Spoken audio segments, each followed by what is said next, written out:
आणि कोणाला झाला कळत पण नाही. हे कळलं तरी आपण इकडे तिकडे बघू शकतो. तू पाहतलास का? उत्तम. दुसरा कुठला असतो? टराटुरी टराटुरी. तो मध्यम असतो, कारण साला बाजूच्याला कळत त्याचं रोखताच येत नाही आपल्याला. त्याचा थोडा वास येतो बघा आणि आवाज पण त्याच्यामुळे तो मध्यम प्रकारचं पात असतं.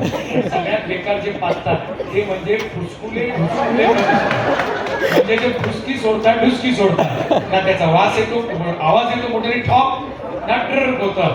सॉरी पण मी बोललाय, चटणीतल्या चटणीत तो पाचतो.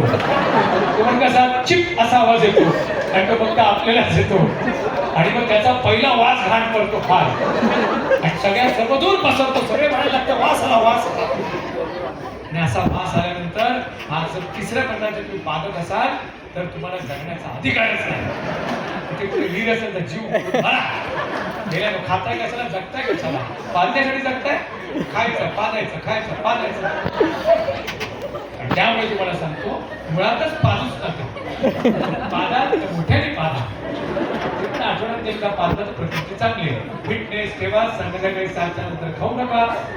मी काय म्हणतो, दुपारनंतर खाऊ नका. ज्याला मोठं लॉंग टर्म अमिताभ बच्चन व्हायचंय, धर्मेंद्र व्हायचंय, ते 3-3 जेवत नाही, काही भूक लागत नाही, काही वजन कमी होत नाही आपल्याला. फरसाण बिरसाण सारखे पाजण्याचे प्रकार तर करूच नका. फिटनेस ठेवायचंय, व्यायाम करायचंय, पळायचंय, धावायचंय, जिने चढायचे, लिफ्टचा वापर कमी करायचंय, भरपूर पाणी प्यायचंय, स्किन चांगली ठेवायचं, रात्री दात घासायचे, ते पण दंतमंजनाने घासायचे. माझं रुटीन सांगतो, सकाळी उठल्यानंतर मी कोरफडीचं पाणी जे घेऊन म्हणजे चमचे टाकून मी पाणी पितो. त्याच्यानंतर मी गोमूत्र पितो. 4 चमचे उकळलेल्या पाण्यात रोज. माझी त्वचा पण ब्राईट झाली, मी पण ब्राईट झालो आता. मला सगळे म्हणतात, सर तुम्ही छान दिसायला लागले. कशासाठी? गोमूत्र आहे त्याच्यामध्ये. पेढा पाण्यामध्ये गोमूत्र. पाण्यामध्ये मी 6 प्रकारची चूर्ण घालून आम्ही पितो.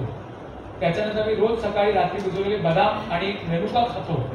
त्याच्यानंतर रोज रात्री मी धन्या जिऱ्याचे पाणी भिजवून ते पाणी गाळून पितो. त्याच्यानंतर दुपारी मी पचन चांगलं अजून काही पितो, त्रिफळा खातो. हे सगळं केल्यामुळे पोट जिथे स्वच्छ असतं तिथं तुम्हाला कुठलेही आजार